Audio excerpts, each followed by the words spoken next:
the Irish guy, and this scoreline isn't even a joke anymore. This is a Manchester United disgrace. 4-0. A 4-0 loss to Brighton and Hove Albion. Brighton, that little seaside village who probably named their city library after Glen Murray. Brighton is where posh bankers from Hampstead go on a caravan holiday. You know, eating fish and chips on a beach filled with dogs. They shouldn't be able to boast a football team which can beat Manchester United by 4 clear goals. Manchester United just got obliterated in a sporting match by someone called Potter.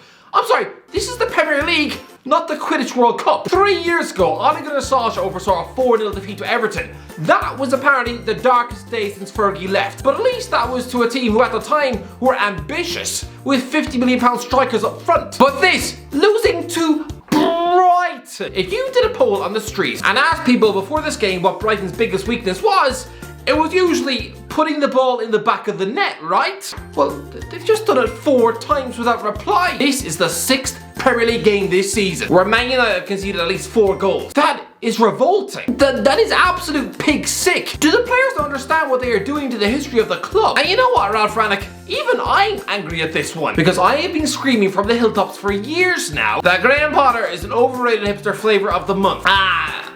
Yeah. Look what that makes me look like now. Now, if I dare to get on the pub and say that to anybody, they look at me the same way as if I just said that I'd love to give Piers Morgan a sponge bath. But I mean, can you blame me though? I've been burnt by former stylish Swansea coaches before. I mean, remember Michael Laudrup? Apparently Denmark's answer to Pep. Yeah, I'm pretty sure he's now scrubbing toilets on the beach in Saudi Arabia. But to me, Potterball was an 18-month fad. And soon his managerial stock will be the same buttery dustbin reserved for Phil Neville. But no, thanks to the Man United players showing the work rate of Deji in a gym, no, now the English media are camped on Potter's porch, ready to kiss his feet in the garden. Honestly, I thought it was bad enough when back in 2007, teenage nerds would kiss each other while dressing up as Ronald Weasley. But now, this is the second coming of Potter mania. Look, Man United, look what you have done. Exclusive. Graham Potter favoured to replace Antonio Conte at Tottenham if Italian forces early exit. Great.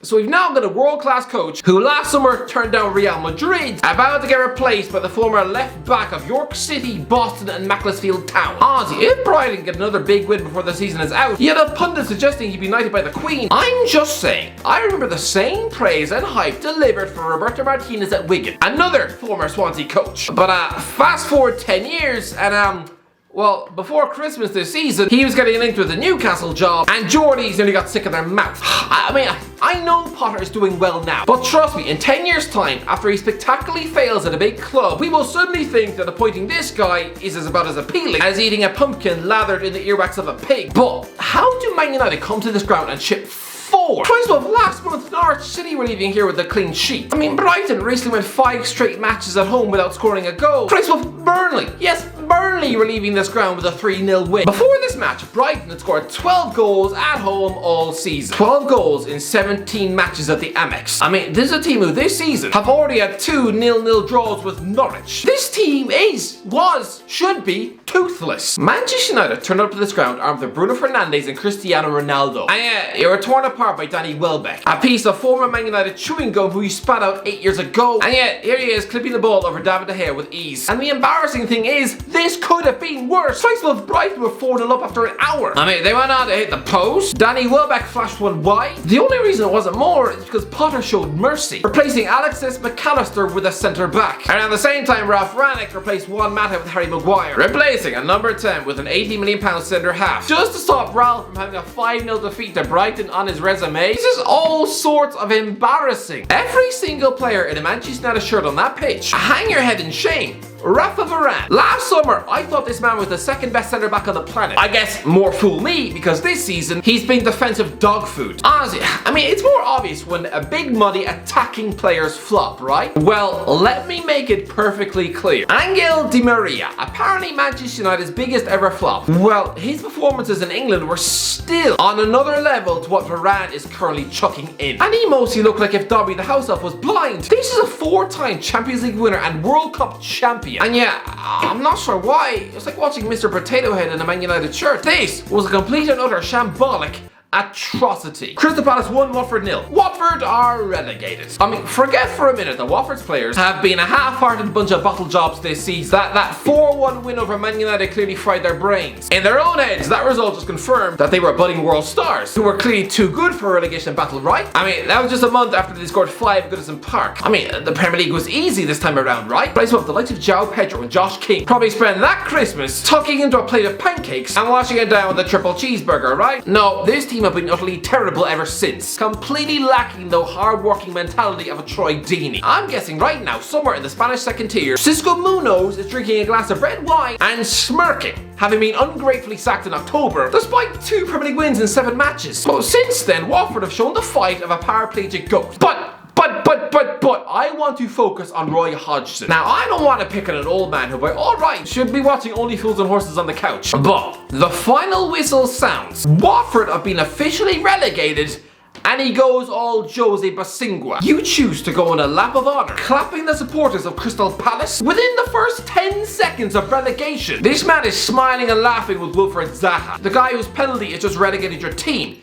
Is this a joke? Roy Hodgson says Watford fans were too far away after failing to applaud travelling supporters who saw a side relegated. This is almost Joker levels of shameless villainhood. You just helped to relegate the fans who pay your wages, and you don't even acknowledge them when you failed? Unfortunately, they were a bit too far away. They were in the far corner and I was being dragged towards the tunnel by 1 or 2 of the Palace players that I know. What?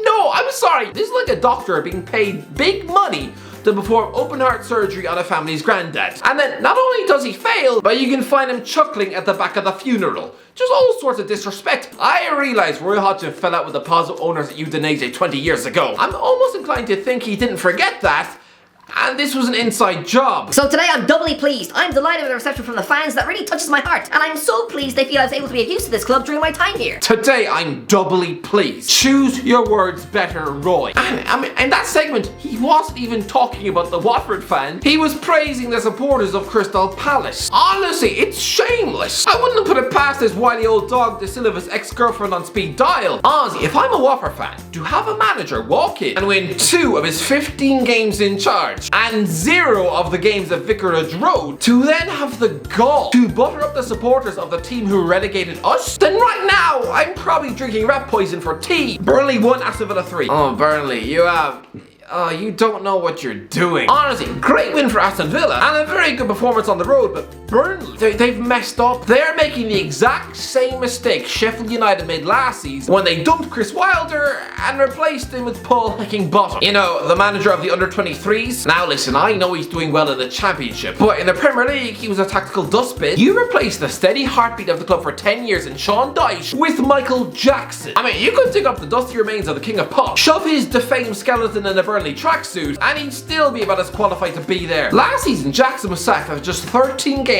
as boss of Tranmere Rovers. So what business does he have being tasked with a Premier League survival job? I mean, let's be honest, the title of interim coach just proves that your owners don't have much belief in you. It's why Ralph Rannick didn't want to be a lame duck at Chelsea. Well, last summer, Mike Jackson was the interim coach of the Burnley under-23s. So what does that tell you about how little faith the entire club had in him? Honestly, at least when you're a permanent coach of the club's underage teams, you're being trusted to mould the future of the club. But an interim coach of the children? You're clearly nothing more than a Burnley babysitter. And it's official, Burnley don't have a clue. Reports are coming out of Norway that Ole Gunnar Solskjaer turned down a Premier League job this season. Let's see. The only clubs to sack their managers since he was dumped by Man United are Watford, Everton, Leeds and Burnley. And considering Turf Moor is about 50 miles from Ollie's house, I think it's safe to say it was probably them sending him a cheeky email last month, and clearly he treated that email the same way you would one of those pizza menus stuffed through your letterbox. I don't care if he does have the managerial ability of an egg sandwich. Nobody on the planet goes from Manchester United manager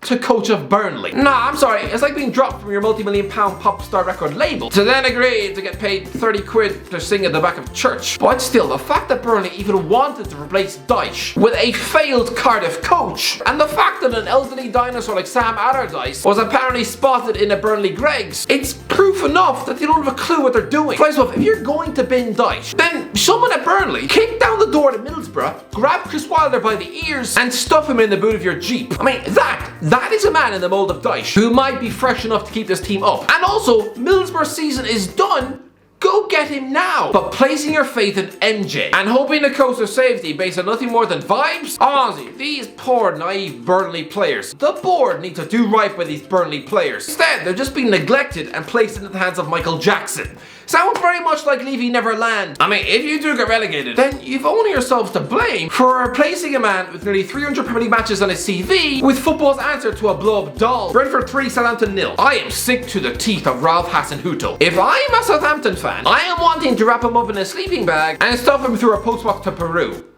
Hey, too harsh?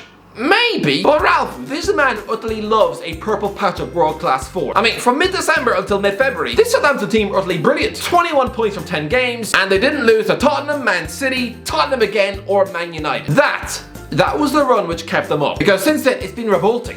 1 win in 10 games, losing 4-0 at Villa Park, losing 6-0 at home to Chelsea, 0 points against Newcastle, Watford and Burnley, and now a 3-0 battering at Brentford. And let's not forget, you didn't win any of your first 7 games of the season. And I'm sorry, whoever signed off on a £20 million deal for Adam Armstrong from Blackburn— Oh, Irish guy, hindsight is a wonderful thing. No, I'm sorry, I knew it from the moment he penned his contract. Adam Armstrong stinks of the championship. I said I would drink 2 pints of milk for every Premier League goal he scored this season. And you were probably all expecting me to now look like the Milky Bar Kid, right? Someone who stinks of soggy cornflakes. Nah, he's still stuck on 2. Recruitment for this club has been awful. And yes, Brentford have been absolutely brilliant in the second half of the season. A few weeks ago, I thought the relegation scrap would be a toss-up between them and Leeds. Sorry, they've now got 43 points. Chelsea 2, Wolves 2. I'm gonna say this. If Roman Abramovich was still pulling the strings at Chelsea, then Thomas Tuchel would be sacked. I mean, look at the performance since mid-March. It's been sloppy. It reminds me of the end of Carlo Ancelotti's second season. You know, back in 2011 when their title challenge was over and they ended the season losing to Man United, a 2-2 home draw with Newcastle, and a loss at Everton, forcing Ancelotti to get sacked into the Goodison Park toilets. And Tuchel's run of form, it's even worse. You've now conceded 13 goals in your last 4 games at Stamford Bridge. Honestly, sort it out, because this is not good enough. Liverpool 1, Tottenham 1. Brilliant match. But what more do you want me to say? Tottenham under Antonio Conte are a brilliantly organised team. They tucked in, defended for their lives, nicked an opening goal through Son. Then yes, of course, Luis Diaz haunts the club by smacking in the equaliser. But then they hold on to grab a point. The likes of Christian Romero was magnificent. But people are saying this is the end of the title race. No, trust me. Everyone's been saying Man City have the easier running.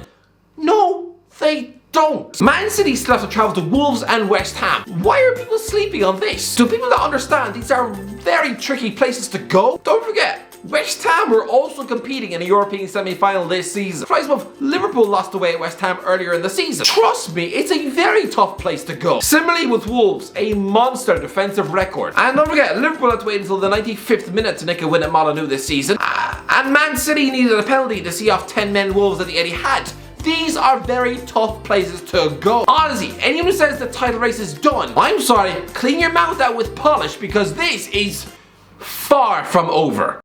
Anything that's what you think, let me know in the comment section below. Is the title race done? If you enjoyed the video, don't forget to subscribe as always. I'll talk to you in a while.